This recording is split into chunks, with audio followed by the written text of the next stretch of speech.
It's unrealistic. Look, we have almost $3 trillion of market cap in crypto. It's unrealistic for folks to expect people to be able to be living in Discord channels and doing all of this work. I think what that means is that the SEC is going to be asked increasingly more often to approve simpler on-ramps for this stuff. And now, in the last week, by the way, we had a pretty important two things happen.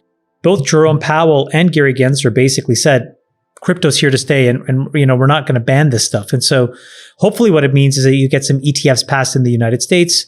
Grayscale is one. There could be more. And I think that stuff makes it much easier for folks to own this stuff. Well, a clear regulation would be a great thing for the industry, for people to buy into it, and removing some of the, let's call them, I don't want to say bad actors, but people who are maybe questionable. Well, I think you have to put things in a bucket of like, is it an investment or is it something that represents an idea that you love so much? If it's the latter, you should never sell. If it's the former, yeah, you got to manage risk. Or rather, is it a trade or is it something you want to own? By the way, let me just clean this up because Solana was not a direct investment for us. What we did is we invested in a crypto venture firm called Multicoin Capital. This is back in 2017. We realized like crypto was becoming like a full-time job for us. It was a total rabbit hole. And we were like, we don't have time to figure out this like 24/7 trading stuff. But we met Kyle and Tushar, who were these two young guys. We met them through Vinny Lingham, actually. And they were creating Multicoin Capital. And we actually invested, we gave them $1 million at a 20 cap to help set up their firm.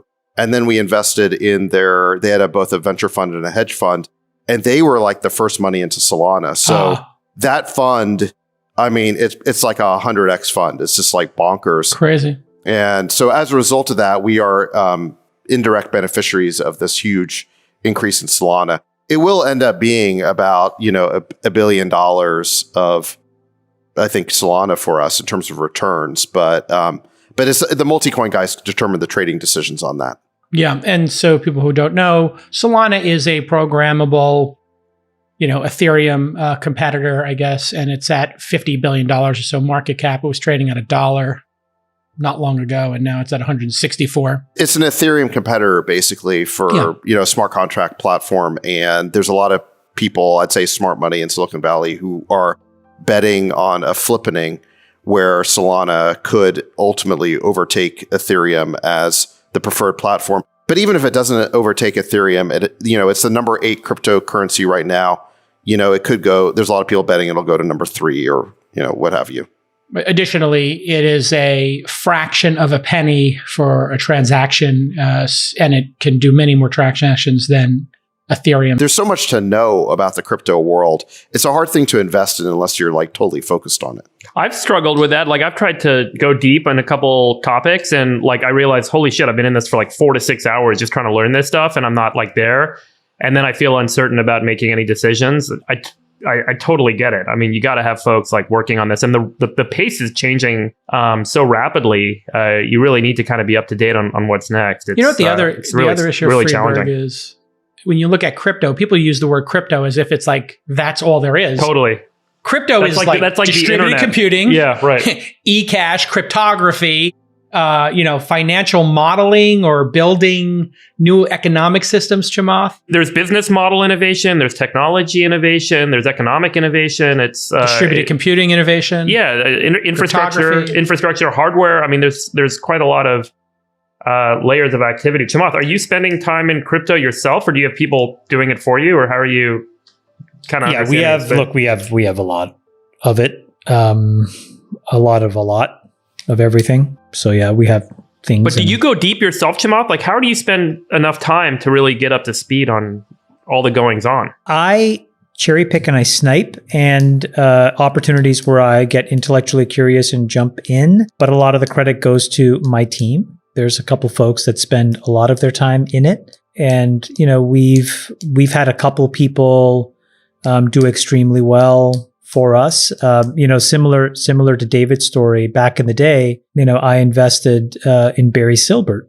and DCG. Second market Barry Silbert. Yeah. And, DCG is now, I don't know, I'm guessing a $20 billion company, maybe more. I don't know. So how does it mechanically work with your team? They are investigating opportunities and then they come to you and bring you, hey, we'll do a meeting and I'm going to share 4 with you. And then you say, hey, let me get on the phone with that guy. Do you basically go deep when something shows up, Chamath?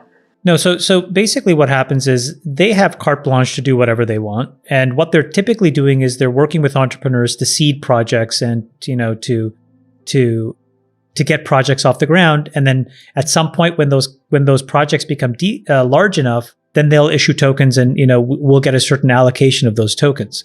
And so we've done that for, call it, I don't know, some number of projects that we think are valuable.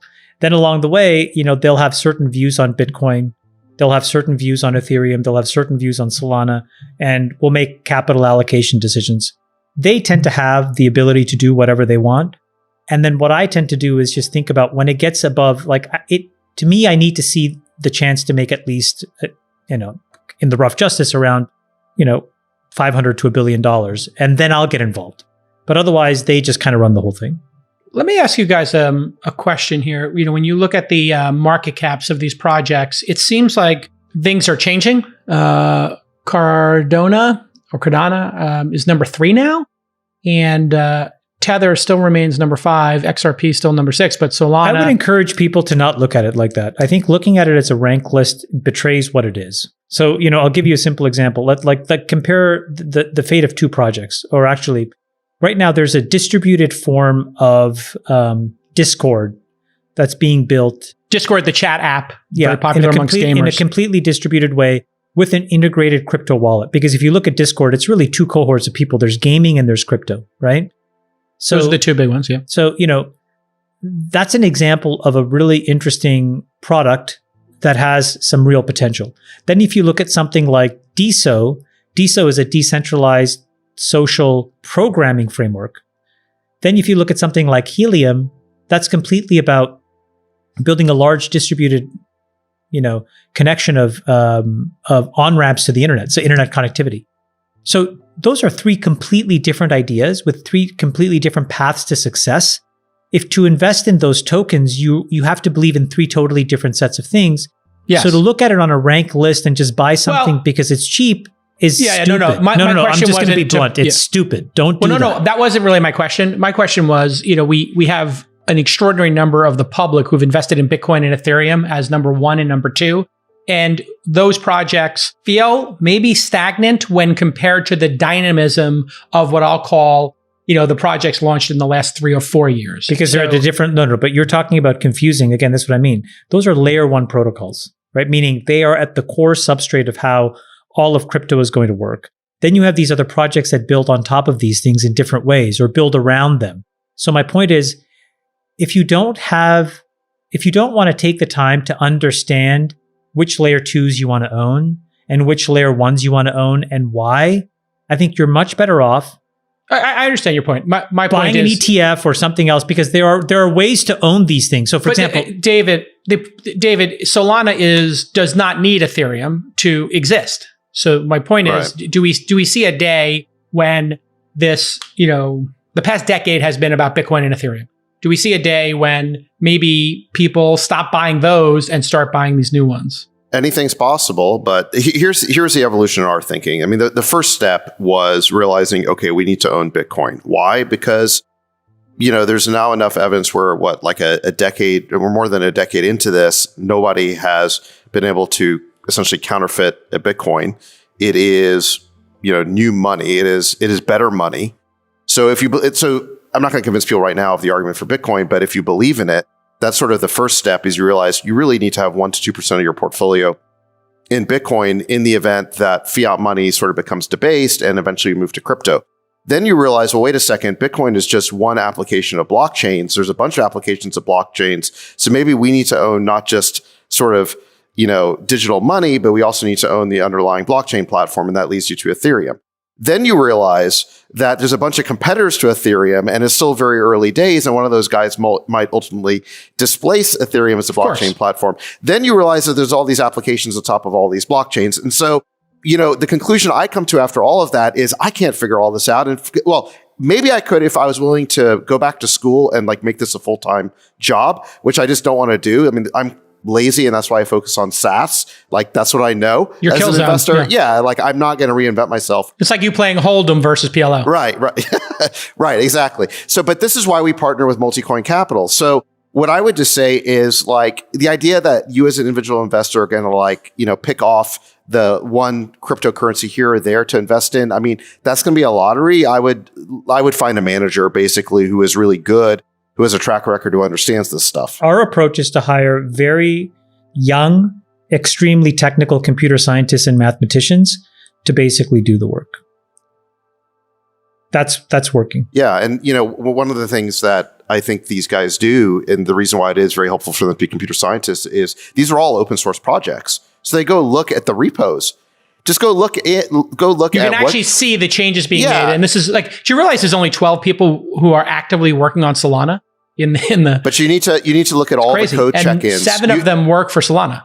You need to look at all the code check-ins. You need to look at the velocity of the code check-ins. Yes. So you can see like how many projects are being created on these platforms. The white papers are also really exceptional. Like if you read these white papers, they're really incredibly thoughtful and well written, and you can really understand what their goals are, and you can make some informed decisions there. But again, if you're not going to be in the business of being in this ecosystem, because I think David's right, everything is moving so fast.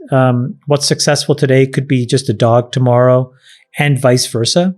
That I think speculating in this market will not only will it be super volatile, but more than likely you're going to lose all your money. So I would encourage people to not speculate in crypto. I would encourage you to figure out an elegant way of having an abstracted bet, if to the extent you care about it.